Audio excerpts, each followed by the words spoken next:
Bonjour à tous. Alors dans cette vidéo, je vais me focaliser sur la gamme d'ETF proposée par Lyxor et éligible au PEA. Donc on va rentrer directement ici sur la page produit donc de Lyxor. Je mettrai le lien sous la vidéo bien entendu pour que vous puissiez accéder au site Lyxor et à la page donc dédiée aux ETF.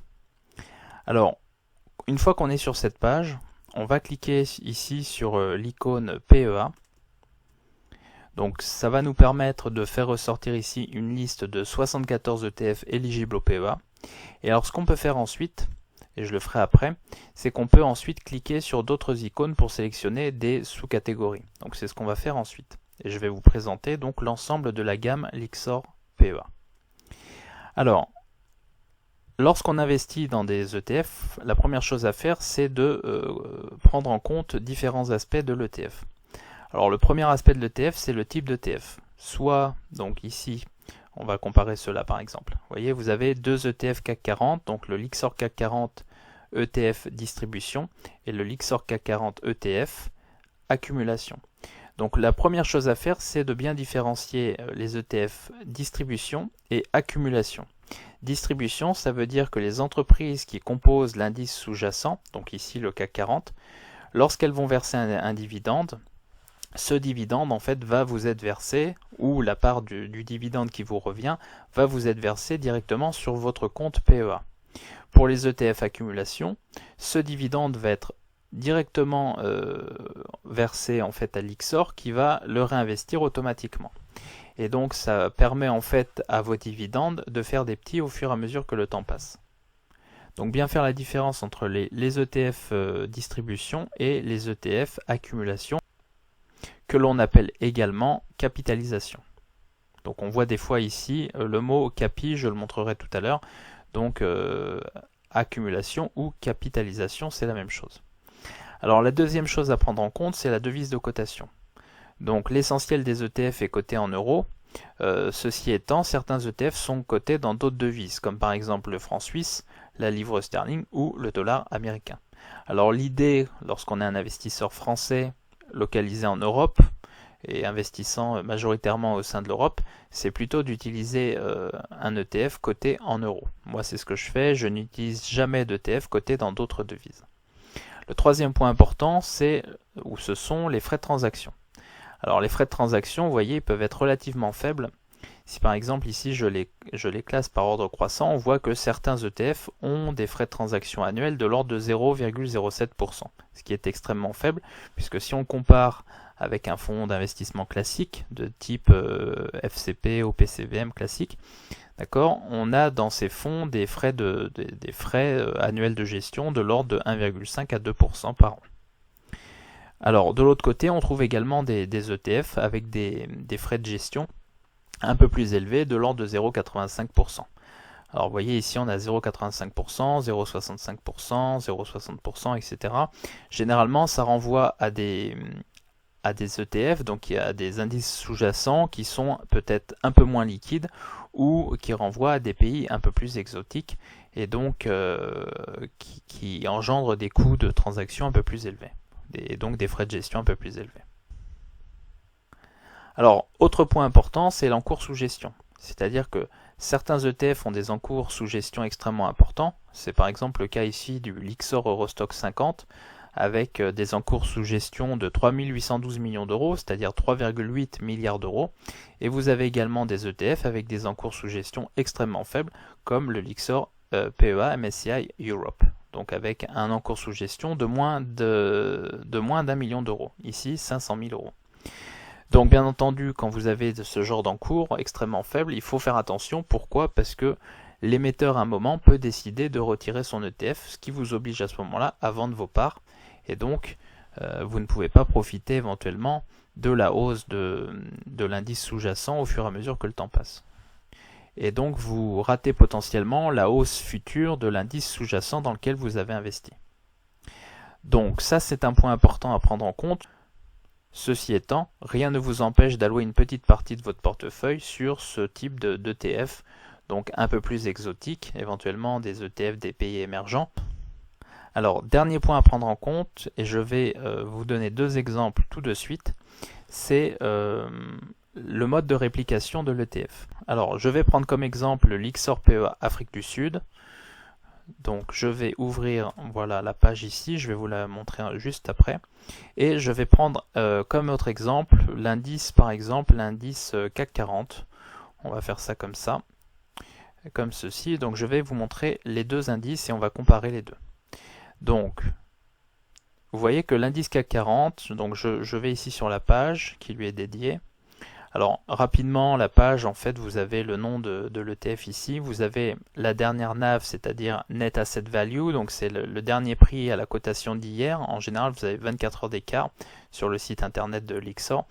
Vous avez la performance YTD, c'est-à-dire Year to Trade, donc c'est-à-dire depuis le début de l'année, depuis le 1er janvier. Vous avez l'encours sous gestion ici. Vous avez le code ISIN, vous avez les frais de gestion, donc ici 0,25% par an. Et vous avez la politique de distribution, à savoir ici la capitalisation, ce qui veut dire qu'en fait, les dividendes sont intégralement réinvestis dans l'ETF.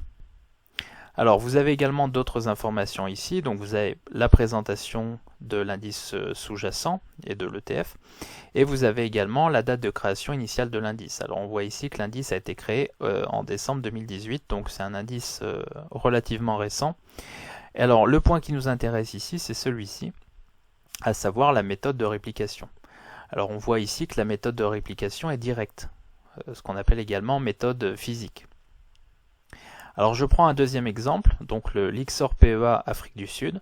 Vous avez exactement les mêmes informations ici. Vous avez également les mêmes informations en dessous. Cependant, lorsqu'on regarde la méthode de réplication, on voit que celle-ci est indirecte, c'est-à-dire via un swap. Alors, cette méthode de réplication signifie que les actions qui composent cet ETF ne sont pas les actions de l'indice sous-jacent. Alors, vous voyez, je retrouve ici donc la composition de l'indice de départ, donc l'indice sous-jacent, Sanofi, LVMH, Total, L'Oréal, Air Liquide, etc. Et lorsque je regarde les actifs du fonds, je retrouve ces mêmes indices. Vous voyez? Donc, Sanofi, LVMH, Total, L'Oréal, Air Liquide, etc. Lorsque je compare cet ETF avec un autre ETF, à savoir le Lyxor PEA Afrique du Sud par exemple, d'accord, et que je vais ici dans, donc ici on a les mêmes informations, hein. Je vais ici dans informations sur l'indice, donc je vois qu'ici j'ai des valeurs sud-africaines, d'accord, donc ça c'est la composition de mon indice sous-jacent. Cependant, lorsque je regarde les actifs du fonds, je vois que ces actifs ne correspondent pas aux actions de l'actif sous-jacent. D'accord, puisque je vois qu'ici j'ai des valeurs européennes comme Banco Santander ou même américaines comme Amazon, comme Iberdrola ou comme ING. D'accord? Ça veut dire quoi? Ça veut dire que ici le mode de réplication est indirect. D'accord, comme je l'ai expliqué. Alors ça veut dire quoi? Ça veut dire qu'en fait l'ETF possède des actifs en collatéral et va faire un échange de rendement avec une contrepartie. C'est-à-dire que cet ETF possède par exemple des actions comme Amazon, comme Iberdrola, comme on l'a vu, et va échanger la performance de son panier, donc le panier qui sert de collatéral, avec la performance d'une contrepartie qui, elle, aura en sa possession l'indice sous-jacent, à savoir l'indice sud-africain. Alors, le problème que ça pose ici, c'est que vous avez un risque un risque de contrepartie, c'est-à-dire que la contrepartie fasse faillite, par exemple, ou défaut, et ne puisse pas vous donner le rendement attendu. Alors, l'avantage cependant de ce mode de réplication, c'est que les actions en portefeuille peuvent être prêtées pour, par exemple, des ventes à découvert. Ce qui veut dire que l'ETF va percevoir des intérêts sur ses prêts et va donc légèrement améliorer la performance de son fonds, ce qui lui permet d'avoir une erreur de tracking par rapport à l'indice de référence légèrement meilleure en général que l'erreur de tracking pour un fonds utilisant un mode de réplication directe. Alors on peut le voir ici sur l'ETF CAC 40 hein, par exemple. Vous voyez, lorsqu'on va dans la section actifs du fonds, on voit ici que ce fonds n'a pas recours au prêt ou à l'emprunt de ses actifs. D'accord, donc c'est-à-dire que ce fonds ne prête pas ses actifs pour améliorer son rendement. Voilà, donc ça c'était un point important que je voulais montrer ici.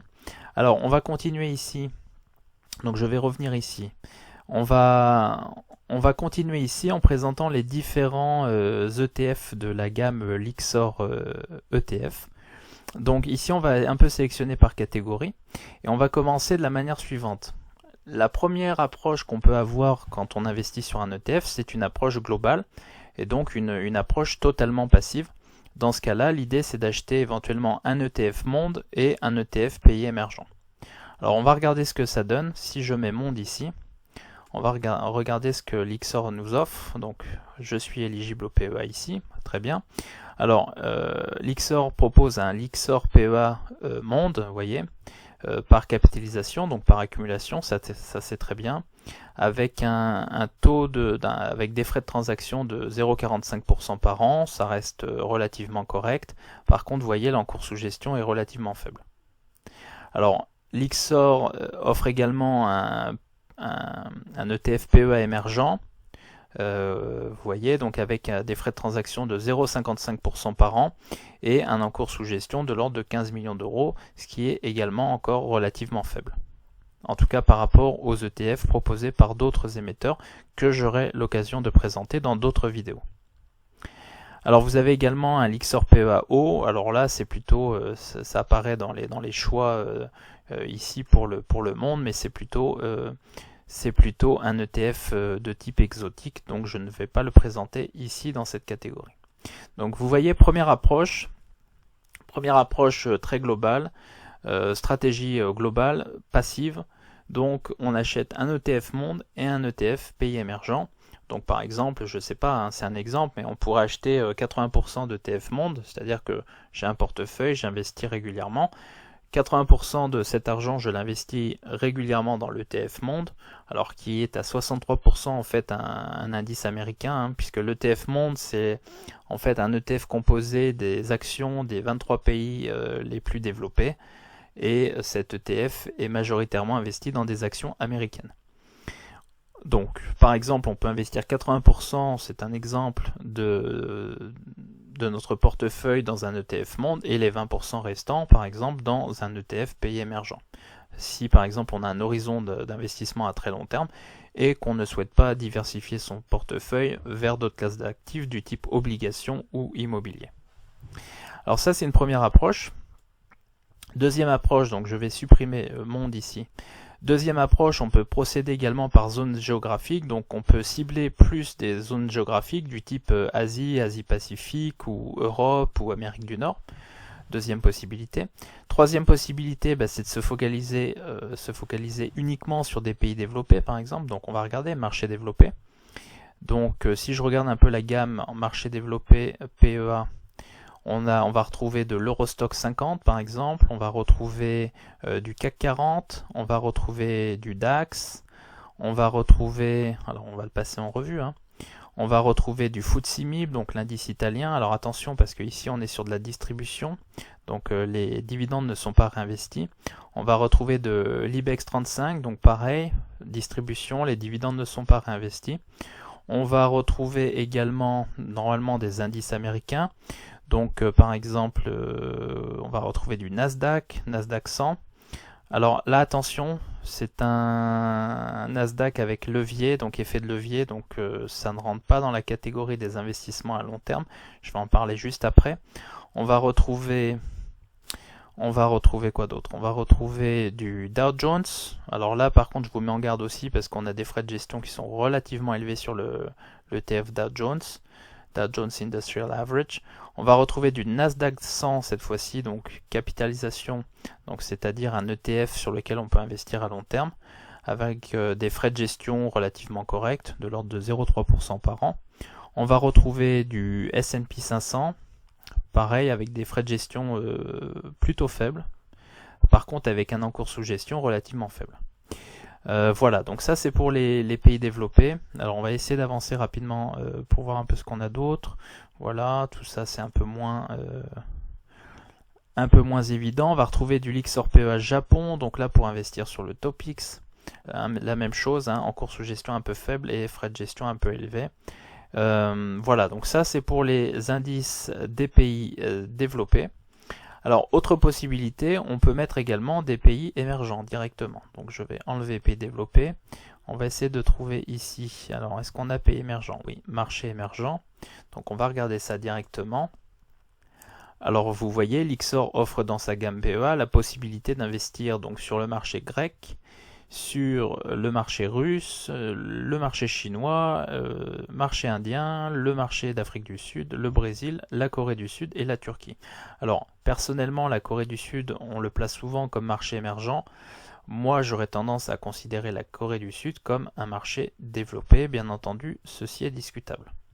Pour autant, quand on regarde la composition de l'indice sud-coréen, je vais vous le montrer, on peut partir du principe que c'est un indice avec des valeurs de type pays développé, puisqu'on va retrouver des valeurs comme Samsung, donc Samsung Electronics, comme qu'est-ce qu'on va retrouver, LG, comme Hyundai, la firme automobile, etc. Donc plutôt des valeurs qui, pour moi, ressemblent à des valeurs de pays développés. Voilà. Alors, on va continuer notre revue des différents ETF. Donc ça, c'était pour les pays émergents. Alors vous voyez, l'encours sous gestion pour les pays émergents est relativement faible, puisque l'encours le plus important concerne la Grèce à hauteur de 91-92 millions d'euros, et on descend rapidement sur des sommes de quelques millions d'euros, donc 2 millions d'euros pour l'ETF turc, 3 millions d'euros pour l'ETF de Corée du Sud, 3,5 millions pour l'ETF du Brésil, et ainsi de suite. Vous voyez, donc vous avez des encours relativement faibles.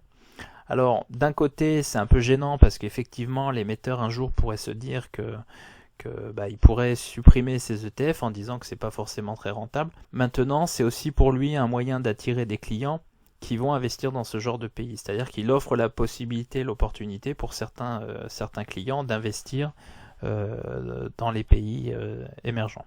C'est-à-dire qu'il offre la possibilité pour certains investisseurs de pouvoir investir sur des marchés émergents, et donc c'est quand même un atout qui est offert ici par Lyxor et qui peut attirer l'investisseur vers d'autres produits offerts par l'émetteur. Voilà, donc ça c'était pour les pays émergents, donc possibilité avec Lyxor de diversifier son portefeuille vers des pays émergents, maintenant avec des frais de gestion relativement élevés puisque ce sont des marchés un peu moins liquides, bien entendu. Alors, on va regarder encore le reste de la gamme. Alors, on a vu l'investissement global, donc stratégie passive totale avec les ETF monde et pays émergents. On a vu des ETF un peu plus spécifiques, donc marché développé d'un côté, marché émergent de l'autre. Alors, on voit également qu'on peut inclure des obligations d'État. Donc, vous voyez, Lyxor offre la possibilité d'investir dans un ETF PEA obligation d'État euro par accumulation. Et donc, alors on a un encours sous gestion qui est relativement faible, mais cet ETF est relativement récent. Alors, je vais un peu ouvrir cet ETF pour vous montrer ce que c'est. Donc ça, c'est vraiment pour ceux qui souhaitent diversifier leur portefeuille, c'est-à-dire avoir une partie de leur portefeuille investie en actions et une autre partie de leur portefeuille investie en obligations. Ce qui permet un peu de réduire le risque du portefeuille, puisque vous voyez la performance YTD, donc Year to Trade, depuis le début de l'année, est de l'ordre de moins 1,44%, alors que les indices, eux, sont plutôt en baisse de l'ordre de 30%.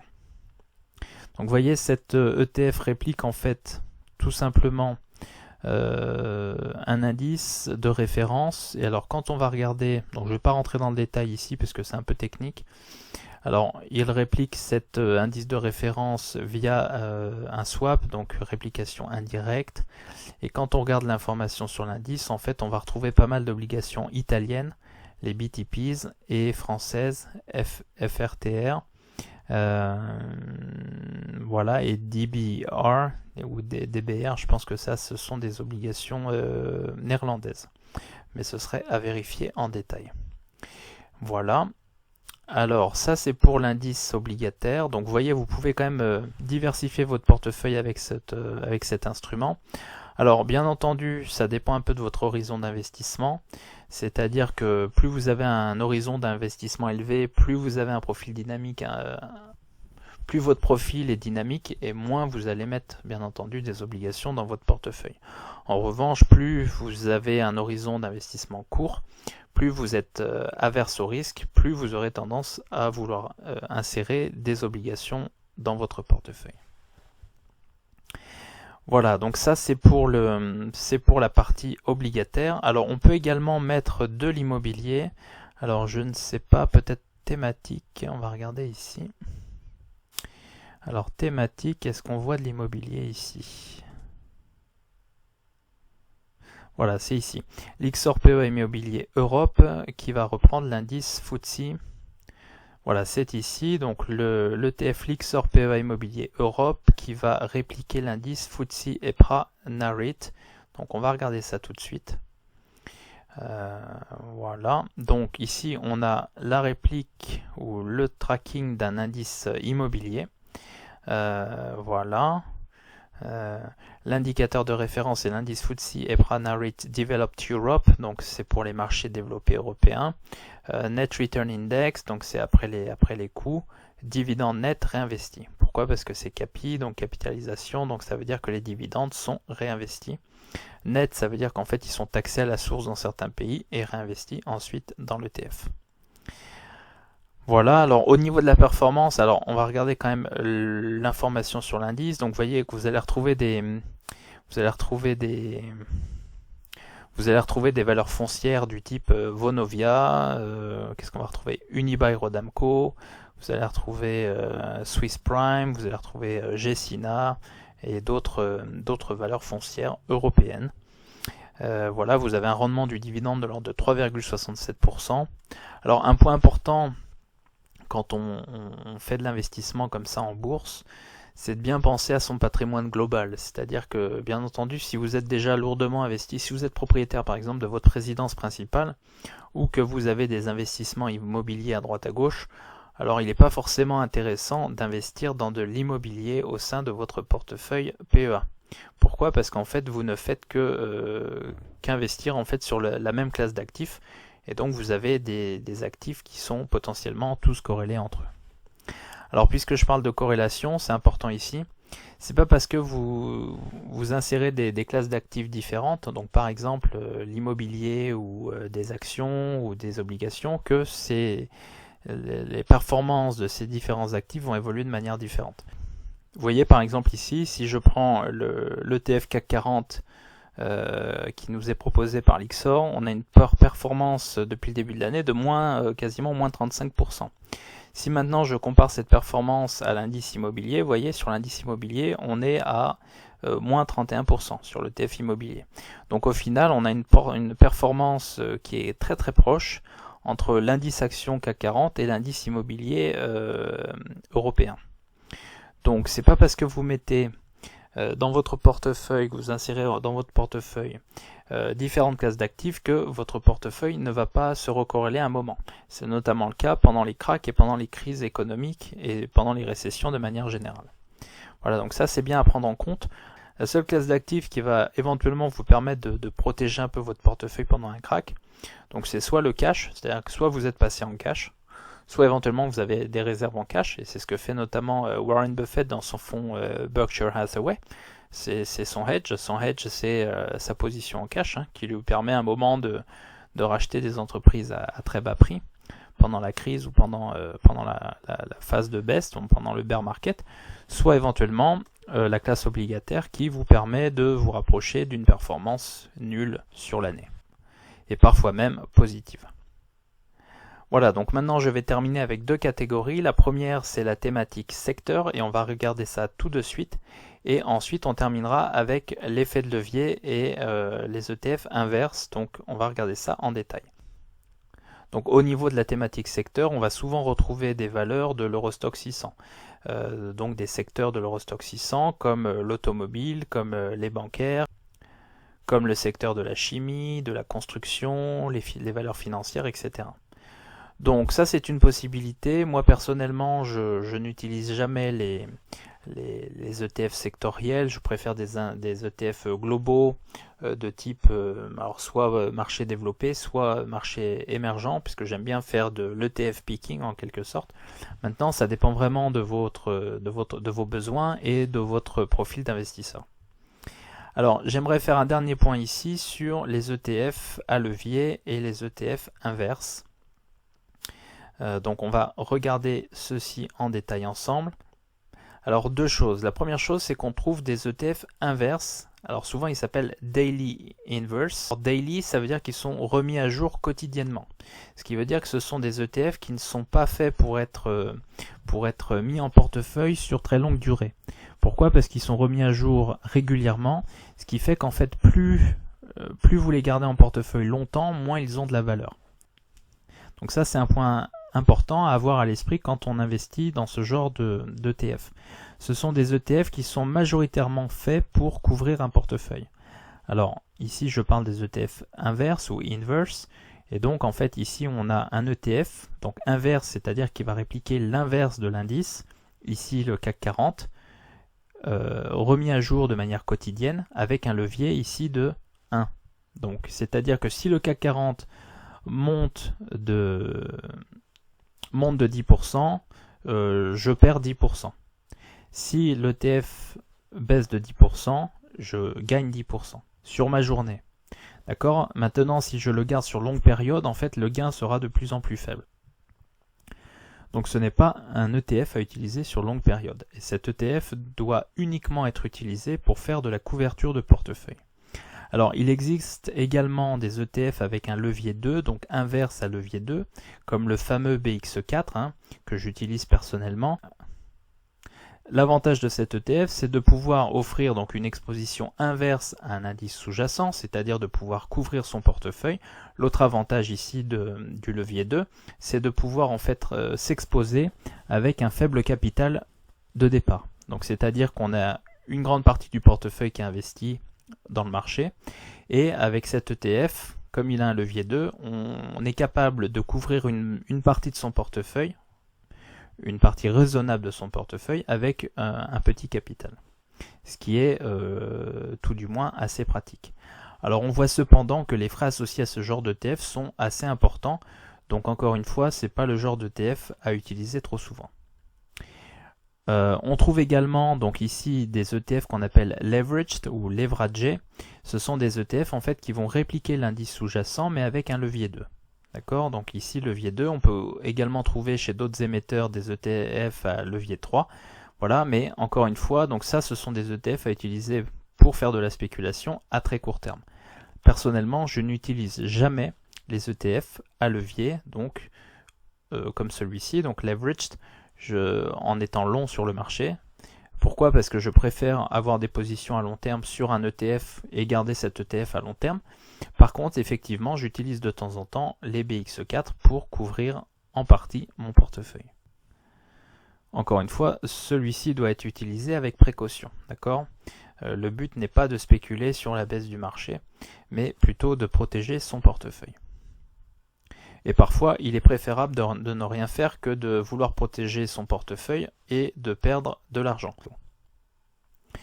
Alors, on trouve également, vous voyez, des ETF à levier sur le DAX, des ETF à levier sur l'Eurostoxx 50, mais aussi des ETF à levier sur le Nasdaq 100 et sur le S&P 500. Donc sur le S&P 500, vous voyez, c'est un ETF inverse, donc c'est fait pour couvrir son portefeuille.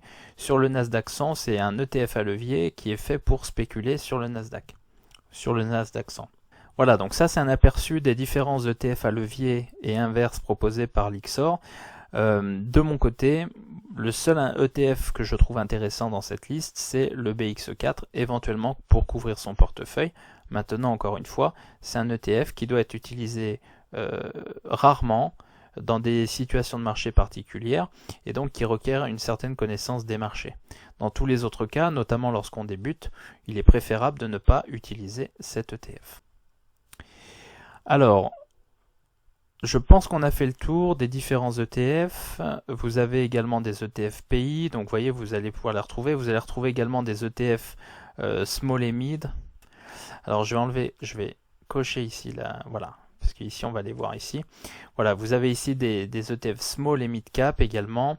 Donc ici pour répliquer l'indice CAC Mid 60, pour répliquer ici le MSCI EMU small cap, donc EMU, souvent les investisseurs ne savent pas, surtout les investisseurs débutants ne savent pas forcément ce que ça veut dire. Ça veut dire European and Economic Monetary Union. Donc il s'agit ici de valeurs small cap situées dans l'Union économique et monétaire européenne. tout simplement. Alors, vous avez également le Lyxor PEA PME. Alors, le problème de cet ETF, c'est qu'il est extrêmement mal fait. Il est mal conçu.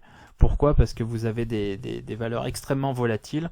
Et donc, en fait, l'indice perd régulièrement 40 ou 50% et a du mal à évoluer dans le temps. Alors, si je regarde un peu la performance du produit dans le temps, vous allez voir, c'est pas super joli à voir. Alors, je vais mettre...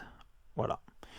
Donc l'ETF a été lancé en 2014, vous voyez, donc on fait des petits gains, on fait des grosses pertes, on fait des gains corrects, on fait des grosses pertes, on fait des gains corrects, on fait des grosses pertes. Pourquoi? Parce que l'indice sous-jacent est mal fait. Donc je ne suis pas extrêmement fan de cet ETF et je ne suis pas fan du tout de l'indice sous-jacent. Voilà, mais je le partage dans cette vidéo. Voilà, donc je pense qu'on a fait le tour des différents, enfin en tout cas des principaux ETF de Lyxor, offerts par Lyxor. Alors on a également différentes thématiques qu'on n'a pas vues, comme l'ETF PEAO, etc. Donc après ce sont vraiment des thématiques. Après c'est vraiment à vous de faire votre choix sur quelle est votre stratégie d'investissement. Est-ce que vous investissez plutôt de manière globale, plutôt sur des marchés spécifiques? Est-ce que vous voulez plutôt investir sur des marchés développés ou sur des marchés émergents, en gardant à l'esprit que les marchés émergents sont plus risqués que les marchés développés et plus volatiles. Donc il est préférable d'avoir une plus forte allocation sur les marchés développés que sur les marchés émergents. Est-ce que vous voulez une seule classe d'actifs, c'est-à-dire des actions dans votre PEA, ou est-ce que vous voulez différentes classes d'actifs, comme par exemple des actions, des obligations et de l'immobilier par exemple, et ainsi de suite. Donc c'est vraiment un outil qui permet d'investir sur différents marchés avec différents objectifs d'investissement. Voilà, j'espère que cette vidéo vous a plu. Alors, ce que je ferai, c'est que je ferai d'autres vidéos similaires. Donc, je vais présenter prochainement les ETF d'Amundi et puis je présenterai éventuellement les ETF d'autres émetteurs qui proposent des ETF éligibles au PEA. Voilà, si vous avez aimé cette vidéo, n'hésitez pas à liker celle-ci sous la vidéo. Si vous ne l'avez pas encore fait, je vous invite vivement à vous abonner à la chaîne. Et dans tous les cas, je vous dis à très bientôt pour de nouvelles vidéos.